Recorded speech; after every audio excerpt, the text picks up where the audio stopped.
சாமி சொல்லணும். Hi hello வணக்கம். இப்போ நாடு கடத்துறாங்க. எந்த ஊருக்கு கடத்துறாங்கன்னா சென்னை டு பெங்களூர் போகிறோம். சென்னையில் ஒர்க் பண்ணிகிட்ருக்கோம்.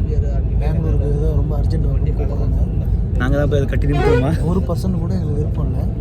இருந்தாலும் கிளம்பி ஓடிய சூழ்நிலை.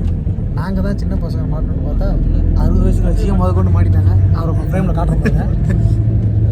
அந்த தெரியும் பேரும் பாவம் மனசாட்சி இல்லாமல் 60 வயசு ஆட்களை அங்கேயும் இங்கேயும் போய் அலைவிடுறோம். பத்தாவதுக்கு முக்கியம் இல்லை. இன்னும் ஒரு ஆள் இருக்காரு. ஆண்டியில் இன்னொருத்தர் ஏறுவார். அவர் தான் கிங் ஆஃப் பரோடான்ற மாரி அவரையும் பிடிச்சி கூப்பிட்றாரு. போய் என்ன பார்க்க போகிறான்னு தெரியல. எங்களை விட்டுட்டு பாய் சொல்லிட்டு வந்துடுவார்னு நினைக்கிறேன். அது நடக்காதுன்னு நினைக்கிறேன்.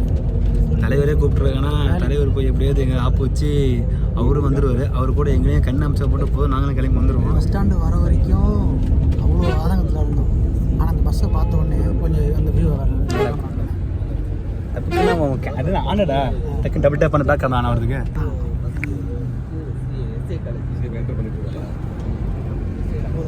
அதான் காய்ச்சி விடுவோம். பஸ்ஸு வாங்கி 6 நாள் தான் ஆகுது. 7ஆம் நாள் ட்ரிப்பு. அப்படியா? அதெல்லாம் குஷன் சீட்டு போட்டு புசுன்னு இருக்குது.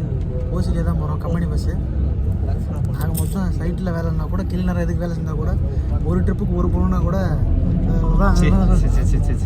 எவ்வளோ பார்த்தாலும் பொண்ணு இருக்காங்க.